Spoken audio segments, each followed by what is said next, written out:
Assalamu alaikum, I'm Aisha and you're watching Samaa News. Here are today's headlines.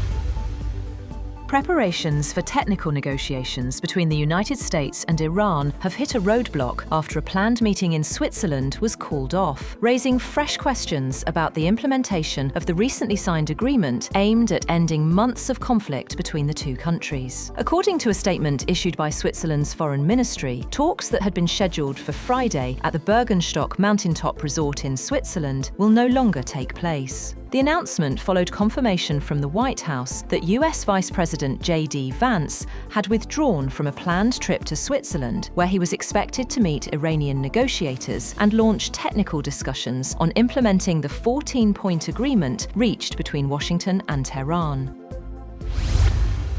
Iran's Supreme National Security Council has announced that no transit fees will be charged for vessels passing through the Strait of Hormuz for the next 60 days. In a statement, Council confirmed that commercial ships wishing to transit the Strait of Hormuz will not be required to pay any fees for 60 days. According to the Council, the costs normally associated with passage through the waterway will be fully covered by the Iranian government during this period. The statement explained that shipping activity would be gradually expanded as safety conditions improve and operational arrangements are completed.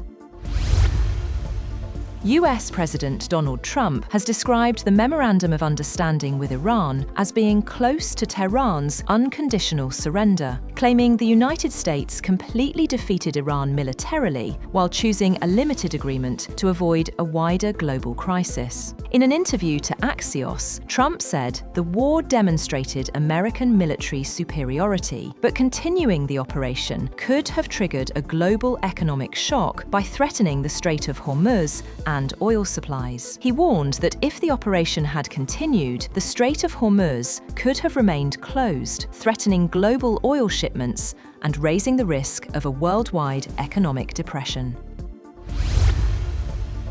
A Reuters report claims that Iran's Islamic Revolutionary Guard Corps, or IRGC, has established covert cells inside Iraq to carry out attacks on Gulf states hosting US military forces. According to Iraqi security and militia sources cited in the report, the groups allegedly launched multiple drone attacks between April and May against targets in Kuwait, Saudi Arabia, and the United Arab Emirates. The sources say the cells operate outside traditional militia command structures and report directly to the IRGC, reflecting what analysts describe as a shift in Iran's regional strategy amid mounting military and economic pressures.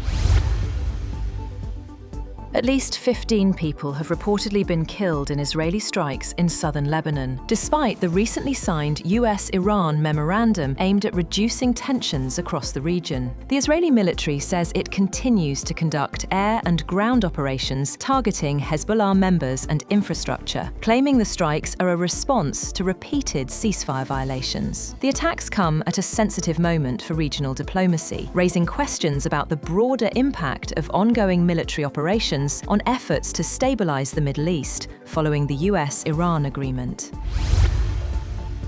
President Donald Trump has said that Washington expects a complete ceasefire across the region, including between Israel and Hezbollah in Lebanon. In a social media post, Trump urged all parties to remain committed to the peace process as negotiations continue following the signing of the US-Iran Memorandum of Understanding. Iran's Supreme Leader Mojtaba Khamenei has said that he approved the Memorandum of Understanding with the United States, despite having reservations about it. In a statement, Khamenei said he gave permission after receiving assurances from Iranian officials that the country's rights would be protected, adding that future negotiations would not mean accepting US demands.